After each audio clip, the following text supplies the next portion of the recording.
తమను గురించి తాము గొప్ప చెప్పుకుంటూ ఇతరులను తృణీకరించేటువంటి వ్యక్తులు నీతిమంతులుగా తీర్చబడతారా అని నేను అడుగుతున్నాను ప్రియులారా. తమను తాము గొప్ప చేసుకుంటూ ఇతరులను తృణీకరించేవారు నీతిమంతులుగా తీర్చబడతారా? చూడండి, దేవుని వాక్యంలో మనం చూసినట్లయితే సామెతల గ్రంథం 30వ అధ్యాయం 12వ వచనంలో ఒక చక్కని మాట రాయబడి ఉంది. ఆ మాట బిగ్గరగా అందరికీ వినబడేలాగా మనం చదవాలి. చూడండి, సామెతల గ్రంథం 30వ అధ్యాయం 12వ వచనాన్ని మనం చదువుదాం. 30వ అధ్యాయం 12వ వచనం. ఏ తరం వచ్చేసిందో చెప్తాడు ఇక్కడ. తమ దృష్టికి తామే శుద్ధులై, ఎవరి దృష్టికి వాళ్ళు శుద్ధులంట? తమ దృష్టికి తామే శుద్ధులు, తమ మాలిన్యము నుండి కడగబడినటువంటి తరము అది. వాళ్ళకు వాళ్ళే శుద్ధులు అనమాట, వాళ్ళకు వాళ్ళే పరిశుద్ధులు అనమాట. ఇతరులను తృణీకరిస్తారు.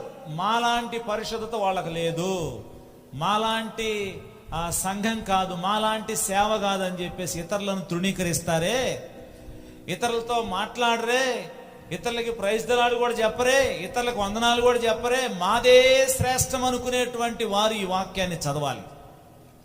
మేమే పరలోకం వెళతామనేటువంటి వారు ఈ వాక్యాన్ని చదవాలి. తామే నీతిమంతులం అనుకొని తమ్మును నమ్ముకొని ఇతరులను ఏం చేస్తున్నారంట? తృణీకరిస్తున్నారంట. ప్రియులారా, మనకు కలిగినటువంటి భక్తిని బట్టి మనం ఎన్నడూ ఇతరులను తృణీకరించొద్దు. ఒకవేళ మనం శ్రేష్టతలు కలిగి ఉన్నామేమో, బాగా పాడేవాళ్ళమేమో, బాగా వాక్యం చెప్పేవాళ్ళమేమో, బాగా దేవుని కొరకు ఏదో చేయగలిగే వాళ్ళమేమో, అయితే మనకు కలిగి ఉన్న శ్రేష్టతను బట్టి ఇతరుల్లో అది లేనదని చెప్పేసి మనం వారిని తక్కువ చేసి తృణీకరించే వారిగా ఉండకూడదు. అదే చెప్తున్నాడు ఇక్కడ కదండి. తమ దృష్టికి తాము శుద్ధులై తమ మాలిన్యము నుండి కడగబడినటువంటి తరము కలదు. ఆ తరమే ఈ తరం. తమ దృష్టికి వాళ్ళే శుద్ధులు, తమ మాలిన్యము నుండి కడగబడడం అనేటువంటిది మాత్రం జరగలేదు ప్రియులారా. అసలు ఎంత వాళ్ళ బాహ్య వ్యవహారాలు చూస్తే ఎలాగనిపిస్తుంది అంటే, అబ్బో ఎంత భక్తి అంతా వీళ్ళే చేస్తున్నారేమో అన్నట్లుగా కనిపిస్తుంది. కానీ వాళ్ళ యొక్క కార్యక్రమాలు కొన్ని గమనిస్తూ ఉంటే ఇదే వీళ్ళు చేసే భక్తి అనిపిస్తుంది. ఎంత వాళ్ళ భక్తి ఎంతగా తేలిపోతుందో మనం గమనిస్తూ ఉంటాం ప్రియులారా. ఎన్నడూ కూడా ఇతరులను తృణీకరించి మనల్ని మనం గొప్ప చేసుకునేటువంటి వ్యక్తులుగా ఉండకూడదు. జ్ఞానం కలిగిన వ్యక్తి ఇతరులను తృణీకరించడు. జ్ఞానం కలిగిన వ్యక్తి నేను ఏ పార్టీ వాడనని చెప్పేసి అనుకుంటాడు, నేను చేసేది ఏ పార్టీది అని అనుకుంటాడు, తగ్గించుకుంటాడు.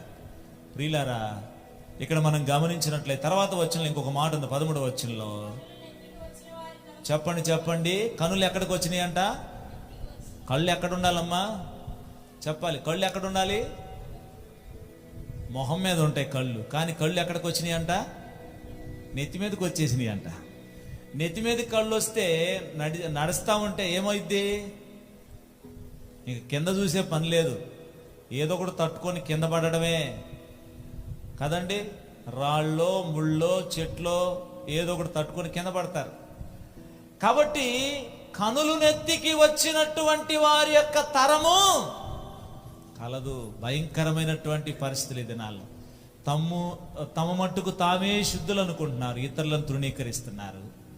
కనులు నెత్తికి వచ్చిన వారి తరము గలదు. సామెతల్లోనే ఒక శ్రేష్టమైన మాట ఏముందంటే, తమ దృష్టికి వారి మార్గము సరైనదిగానే కనబడుతుందంట, కానీ తుదకు అది మరణమునకు దారి తీయుననేటువంటి మాట రాయబడి ఉంది. కాబట్టి మనం వెళ్ళేటువంటి మార్గము ఇతరులను తృణీకరిస్తూ మన మార్గాన్ని గొప్ప చేసుకునేటువంటి వారిగా మనం ఉండకూడదు కదండి. ఒకవేళ అది శ్రేష్టమైందే, శ్రేష్టత కలిగి ఉండొచ్చు, కానీ ఇతరులను మనం తృణీకరించే వారిగా ఉండకూడదు ప్రియులారా.